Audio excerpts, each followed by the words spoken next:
एक धनी व्यक्ति हर साल एक संत जी को भोजन पर बुलाया करते थे। इस साल भी उन्होंने संत जी को अपने घर भोजन पर बुलाया और उनका अभिवादन कर कर आराम से उनको अपने ड्राइंग रूम पर बैठा दिया और उनके भोजन की व्यवस्था करने अंदर चले गए। थोड़ी देर बाद संत जी के भोजन की व्यवस्था हुई। संत ने भोजन किया और धनी व्यक्ति को आशीर्वाद देकर वह चले गए।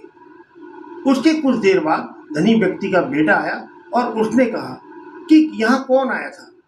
मैंने यहाँ पर बहुत सारे पैसे रखे थे, वह चोरी हो गए हैं। तो क्या वही महात्मा नहीं ले गए? तो धनी व्यक्ति ने कहा नहीं, वह संत ऐसे नहीं है और वह इस तरह की चोरी नहीं कर सकती। बात आई गई हो गई और वह इस बात को भूल गए।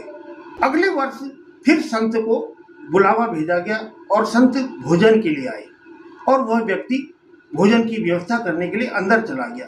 उसी समय धनी व्यक्ति का बेटा आया और संत जी से माफ़ी मांगते हुए प्रणाम करा और कहा, संत जी, वैसे तो मैं आप पर इल्ज़ाम नहीं लगा रहा हूँ, लेकिन पिछले वर्ष यहाँ पर मेरे कुछ पैसे थे और वह खो गए थे, तो क्या आप कुछ बता सकते हैं? संत जो है महात्मा यह बात सुनकर रोने लगे और उनकी आंखों से आंसू बहने लगे। यह देखकर धनी व्यक्ति का बेटा घबरा गया और धनी व्यक्ति भी वहाँ पर आया और उसने अपने बेटे को डांटते हुए कहा कि मैंने आपसे कहा था ना कि यह बात संत जी को नहीं कहना और ना ही किसी से कहना, फिर तुमने यह बात क्यों की?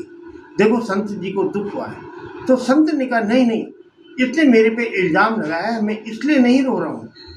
वो देखो सामने आपकी पूजा पर रामायण रखी है, आप उसको खोलिए। जब उन्होंने वो रामायण खोली तो सारे पैसे उस पर रखे हुए थे।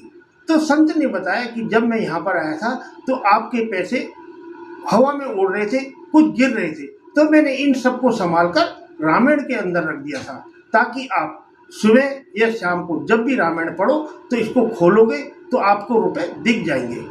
लेकिन मैं इस वजह से दुखी हो रहा हूँ कि एक सनातनी परिवार होने के बावजूद भी तुमने यह रामायण नहीं खोली पढ़ने के लिए 1 साल से और तुमको पता ही नहीं चला कि इसमें पैसे भी रखे हुए हैं, इसलिए मुझे यह दुख हो रहा है।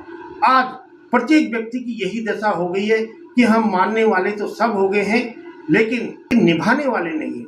आज प्रत्येक सनातनी की यही स्थिति हो गई है कि हम हिंदू धर्म के बारे में लिखते तो बहुत हैं, बोलते तो बहुत हैं, पर निभाते नहीं हैं। अपनी रामायण, वेदों और महाभारत को, गीता को पढ़ते नहीं हैं। हमको उसको पढ़ना चाहिए और उससे ज्ञान लेना चाहिए कि हमारे जीवन में उसकी क्या सार्थकता है। जय सनातन धर्म की। आप अवश्य अपने साहित्यों को, अपने महाकाव्यों को जरूर पढ़िए।